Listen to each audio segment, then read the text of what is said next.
한국직업방송과 연합뉴스TV가 함께 만드는 취업 전문 뉴스 투데이 고용 플러스입니다. 한미 FTA 개정 협상과 철강 관세 면제 협상이 사실상 타결됐습니다. 자동차 분야 비관세 장벽을 낮추는 대신 농산물 시장을 추가 개방하지 않기로 한 것으로 전해졌는데요.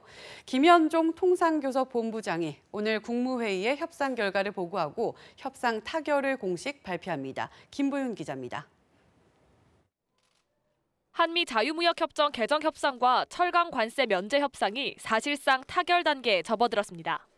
미국과의 협상을 마치고 귀국한 김현종 통상교섭 본부장은 두 협상에서 원칙적인 합의와 타결을 이뤘다고 말했습니다. 우선 한미 FTA 개정 협상과 관련해서는 농업 분야 추가 개방은 없다는 점을 강조했습니다. 협상의 주요 쟁점이었던 자동차 분야에서도 미국산 부품 의무 사용 등 미국 요구는 반영되지 않았고 이미 관세가 철폐된 분야에 대해서는 후퇴하지 않았다고도 분명히 했습니다. 또 불확실성을 조기에 제거해 우리 업계가 안정적으로 미국 시장에 진입할 수 있도록 조건을 만들었다고 강조했습니다. 관건은 양국이 이익 균형을 어떻게 맞췄는지입니다. 미국은 한국산 철강에 대한 관세 부과를 면제해주는 대가로 자동차 시장에서의 비관세 장벽 해소 등을 요구한 것으로 알려졌습니다. 철강 관세가 시행되면 5년간 예상 수출 손실액이 24억 달러에 달하는 만큼 우리 측이 자동차에서 상당히 양보했을 가능성이 있습니다. 이 경우 우리 측은 무역구제 남용 방지 조항을 한미 FTA 협정에 추가하는 식으로 이익 균형을 요구했을 것으로 보입니다. 김 본부장은 오늘 국무회의에 참석해 협상 결과를 보고한 뒤 미국과 시기를 조율해 협상 타결을 공식 발표할 전망입니다.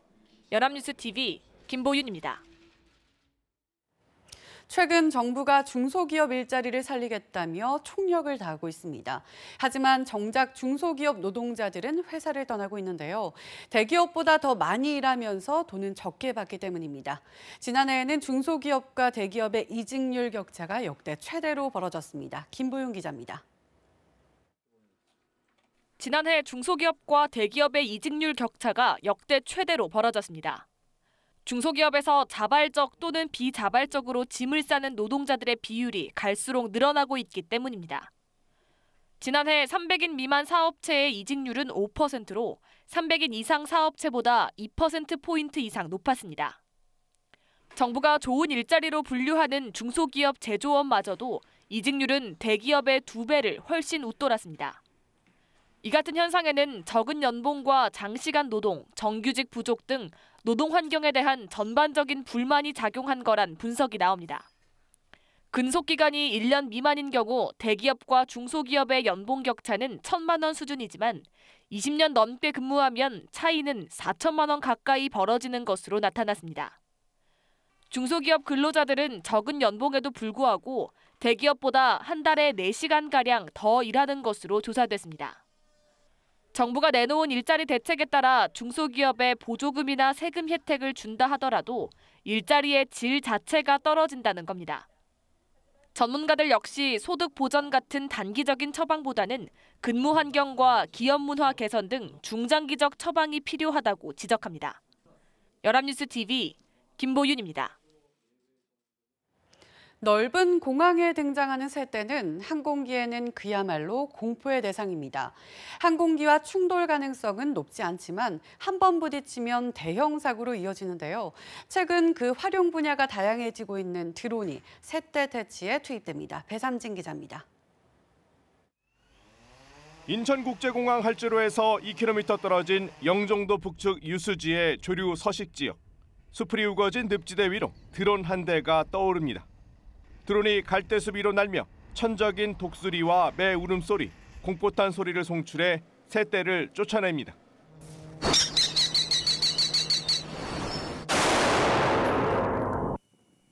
놀란 새들이 드론을 피해 달아납니다.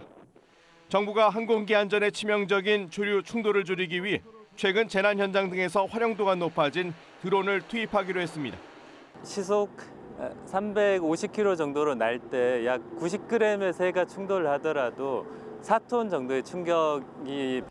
넓은 들판에 만들어진 공항은 새떼들의 출몰이 잦아 공항마다 조류 퇴치에 골머리를 앓고 있습니다. 하루 1000여 편의 항공기가 뜨고 내리는 인천공항도 마찬가지로 30여 명의 조류 통제 요원들이 공포탄을 쏘는 등 새떼를 24시간 쫓아내보지만 역부족입니다. 실제 국내에서 최근 4년간 전체 공항에서 발생한 크고 작은 조류 충돌 사고만 900여 건. 지난해 인천공항에선 9건의 조류 충돌 사고가 있었습니다. 드론은 사람이 가기 힘든 곳까지 접근이 가능하고 적외선 카메라가 탑재돼 야간에도 활동할 수 있습니다. 정부는 상반기까지 테스트를 한 뒤 성과가 확인되면 올해 전국 공항으로 확대할 예정입니다. 연합뉴스TV 배삼진입니다. 정부가 청년 일자리 문제를 풀기 위해 내년 예산을 당초 계획보다 더 확장적으로 편성할 방침입니다. 정부는 청년 일자리와 저출산 고령화, 혁신 성장과 안전을 4대 중점 분야로 하는 2019년 예산안 및 기금 운용 계획안을 26일 국무회의에서 의결했습니다. 청년 일자리는 취업과 교육, 주거 지원 등 에코세대 수요에 맞춰 지원하고 저출산 대책은 원점에서 재검토해 효과성 있는 방안에 집중합니다. 또 성폭력 피해자 등 범죄 피해자 지원 체계도 강화할 방침입니다. 이에 따라 내년 예산은 중기 재정계획상 예정된 453조 3천억 원을 크게 웃돌 전망입니다. 지난달 평창 동계올림픽 개최 등 영향으로 국제선 여객이 증가한 반면 국내선 여객은 감소한 것으로 나타났습니다. 국토교통부에 따르면 지난 2월 국제선 여객은 평창 동계올림픽과 설 연휴에 따른 방한객, 내국인 여행 수요 증가 등으로 전년 동월 대비 5.1% 늘어난 686만 명을 기록했습니다. 국제선 여객은 일본과 동남아 노선에서 두 자릿수 증가율을 보인 반면 중국 노선은 20% 이상 급감했지만 감소폭은 점차 완화되는 양상을 보이고 있습니다. 국내선 여객은 222만 명으로 전년 동기 대비 3.7% 감소했습니다. 오늘부터 은행에서 대출받기가 더 깐깐해집니다. 소득이나 신용도가 낮을수록 대출 한도가 크게 줄어들 전망인데요. 금리도 높아진다고 하니 이래저래 대출받는 게 부담일 수밖에 없습니다. 배삼진 기자의 보도입니다. 은행권이 오늘부터 대출을 심사할 때 대출 신청자의 모든 대출 원리금과 연간 소득을 비교해 대출 상환 능력을 판단합니다. 기존 주택담보대출은 물론 신용대출, 할부금 등 가계가 진 모든 빚 부담을 더해 대출 한도를 정합니다. 연간 갚아야 하는 대출의 원리금을 연소득으로 나눈 값인 총체적 상환 능력 비율 DSR이 적용되는 겁니다.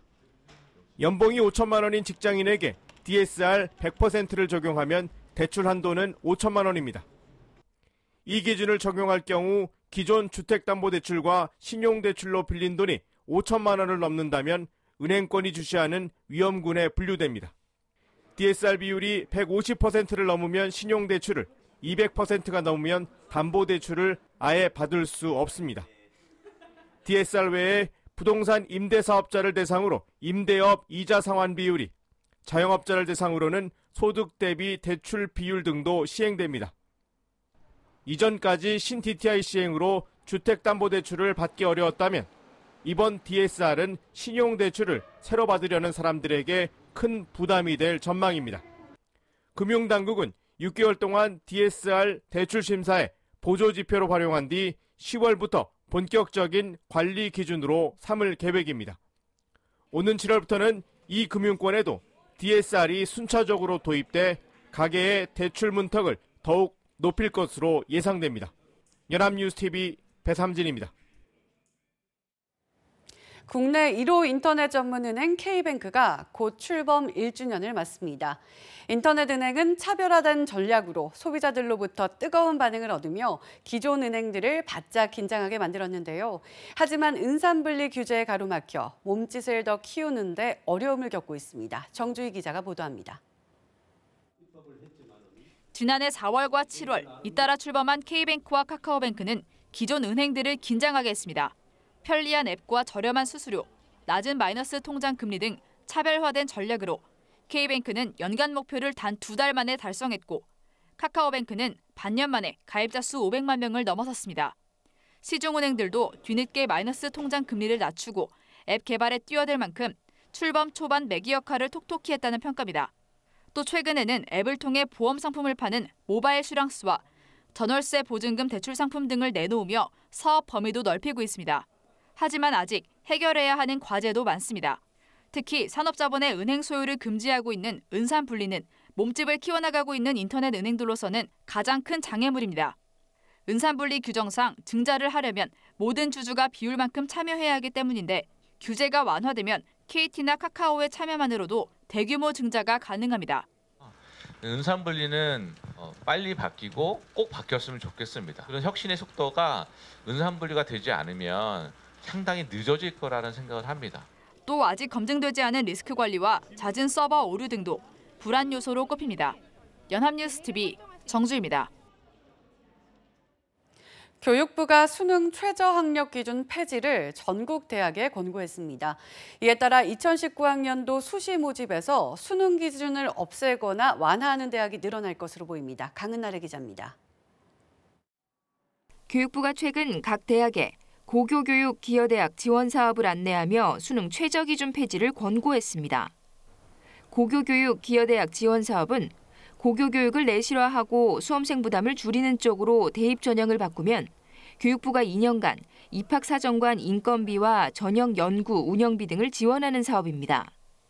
교육부는 선발 지표 가운데 수능 성적의 합리적 활용 노력 부분에 전체 배점 100점 중 3점을 배정했습니다. 수험생 부담을 줄이기 위한 것으로 수시 전형 내 수능 최저 기준 축소 폐지를 중요한 평가 요소로 활용할 것이라고 밝혔습니다. 2018학년도 대입에서 4년제 대학들은 전체 모집 인원의 70% 이상을 수시 모집으로 선발했고 주요 대학 대다수가 수능 최저 학력 기준을 적용했습니다. 지난 고교교육 기여대학 지원 사업에 수도권 주요 대학과 지방 거점 국립대들이 다수 지원했던 것을 고려하면 사실상 정부가 전국 대학에 수능 최저 기준 폐지를 강력 요구한 것으로 풀이됩니다. 교육부 관계자는 정시와 수시가 분리된 상태에서는 수시와 수능을 확실히 나누는 것이 학생 부담을 줄이고 입시를 단순화하는 방안이라고 설명했습니다. 일각에서는 절대평가 전환을 염두에 두고 수능의 영향력을 줄이기 위한 것이 아니냐는 해석도 나옵니다. 교육부는 오는 8월 2022학년도 대입제도 개편안을 발표합니다. 연합뉴스TV 강은나래입니다. 연말정산 대표 상품 중 하나인 개인형 퇴직연금, IRP 가입액이 15조 원을 돌파했습니다. 금융감독원은 작년 말 기준 IRP 적립액은 15조 3천억 원으로 1년간 2조 9천억 원 늘어났다고 밝혔습니다. 다만 연간 수익률은 2.21%로 지난해 말 정기예금 금리인 1.65%를 가까스로 넘겼고 코스피 지수 상승률인 21.76%에는 크게 미달한 것으로 나타났습니다. 금감원은 IRP 가입자들이 펀드 등 실적 배당형 상품보다 예적금 등 원리금 보장 상품에 편중한 결과로 풀이했습니다. 생계형 장기 체납 등으로 거두지 못한 건강보험료가 결손 처분됩니다. 건강보험공단은 올해 1분기 저소득 지역가입자가 생활고로 장기간 체납해 징수하지 못하는 등의 이유로 올해 1분기 건강보험료 651억 원을 결손 처분했다고 밝혔습니다. 사유별로 보면 경제적 빈곤이 355억 원을 넘어 가장 많았고 사업장 파산, 기초생활보장 수급자, 행방불명 등이 뒤를 이었습니다. 건보공단은 6개월 이상 장기 체납자는 보험급여를 제한하지만 생계형 체납자는 예외적으로 결손 처분을 해줘 건강보험 혜택이 끊기는 일을 막고 있습니다.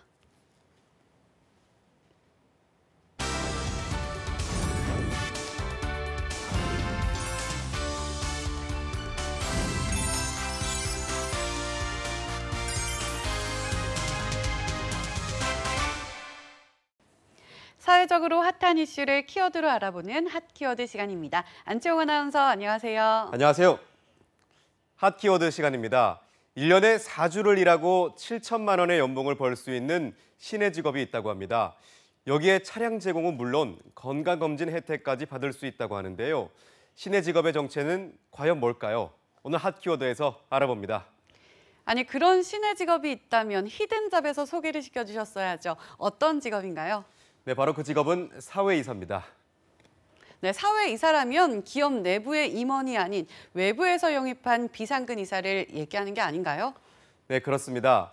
보다 정확히 말하면 사회이사란 전문적인 지식이나 풍부한 경험을 바탕으로 기업 경영 전반에 걸쳐 폭넓은 조언과 전문 지식을 구하기 위해 선임되는 기업 외부의 비상근 이사를 말하는데요. 사회이사 제도는 외환 위기 이후 기업 경영의 투명성 제고와 투자자의 이익 보호를 목적으로 도입됐는데 독립적인 위치에서 지배주주를 비롯한 이사의 직무 집행에 대한 감시와 감독을 수행하기 위해 일부러 외부에서 이사를 영입해서 운영하게 됐다고 합니다. 그렇군요. 그런데 이러한 사회이사의 연봉이 7천만 원이라니 그것도 4주밖에 일을 안 하면서 그렇게 높은 보수를 받는다는 사실이 참 놀라운데요. 네, 그런데 더 놀라운 것은 이것이 바로 코스피 상위 10대 기업 사회이사의 평균 연봉이라는 겁니다. 즉, 이보다 더 높은 연봉을 받는 사회이사도 있다는 건데요.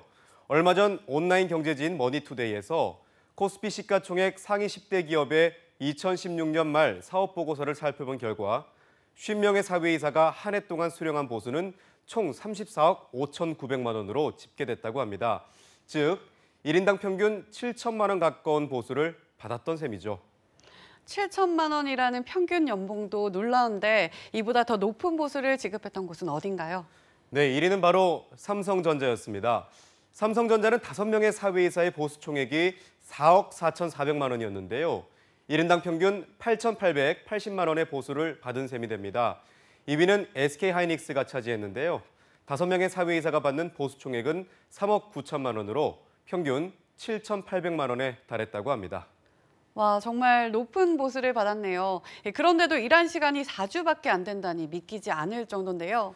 네, 사실 사회이사들이 일한 시간은 정확히 알 수 없습니다.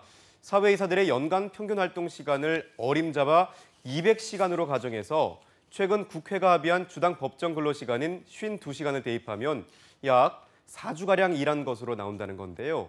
실제 일한 시간을 파악하려 해도 사회이사들의 업무인 회의에 참석한 시간이 정확하지 않아서 판단이 어렵다는 겁니다.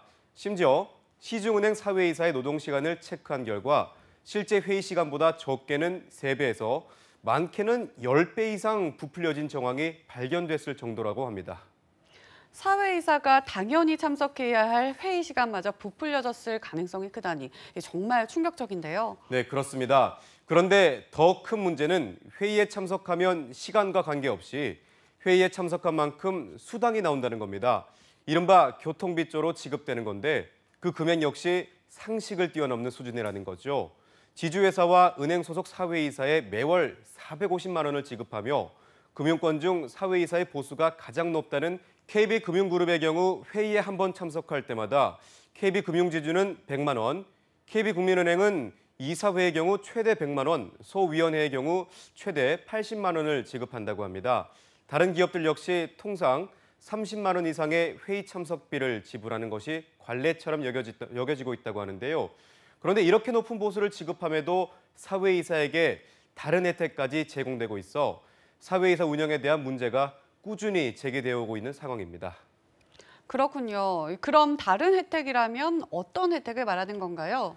네, 보수에 포함되지 않는 고가의 혜택들입니다. 회의가 열릴 때 차량과 기사가 제공되거나 사회이사와 그의 가족들에게까지 고가의 건강검진권이 제공되는 건데요. 일부에선 사회이사가 소속된 단체에 대한 해당 기업의 후원까지 더해져 모든 금액을 합치면 사회이사의 평균 연봉이 무려 1억 원을 넘는다는 셈이 됩니다. 그런데 아무리 기업을 감시 감독하는 역할이라고 하지만 이렇게 사회이사에게 보수를 많이 주는 이유는 뭔가요? 네, 그에 대해선 사회이사 제도가 다른 목적으로 운영되고 있기 때문이라는 분석이 많은데요. 당초의 목적대로 사회이사 제도가 기업에 대한 자문과 독립을 위해 운영되어야 하지만 사실상 기업의 방패막이를 위해 운영되고 있다고 하는 겁니다. 실제로 주총 시즌에 전자공시된 10대 그룹의 상장사의 전체 사회이사와 후보를 살펴봤더니 132명 중 장차관, 판검사, 기획재정부, 국세청, 금감원, 공정위 등 관료 출신 인사들만 46명으로 전체의 34.8%에 달하는 것으로 나타났다고 합니다. 그렇군요. 그럼 이사회가 열린다고 해도 운영 취지와 달리 사회이사들이 제대로 된 의견을 내는 경우는 드물 것 같은데요. 네, 그렇습니다. 지난해 열린 주요 기업들의 이사회 안건만 봐도 사회이사들이 실제로 반대표를 던진 경우는 거의 없었다고 하는데요. 본래의 취지와 달리 기업을 감시해야 할 사회이사들이 고액의 연봉을 받으며 오히려 경영진의 거수기라 전락해 일각에선 사회이사 제도에 대한 폐지론까지 일고 있는 상황입니다. 네, 기업의 건전성과 투명성을 위해 도입된 사회이사 제도가 오히려 악용되고 있다는 점이 참 안타까운데요. 지금이라도 하루빨리 사회이사 제도에 대한 개선이 추진되어 기업에 대한 보다 투명하고 엄정한 관리 감독이 이뤄지길 바라겠습니다. 지금까지 핫키워드 안채원 아나운서였습니다. 고맙습니다. 고맙습니다. 지금까지 투데이 고용플러스였습니다. 오늘 저희가 준비한 내용은 여기까지입니다. 함께해 주신 여러분 고맙습니다.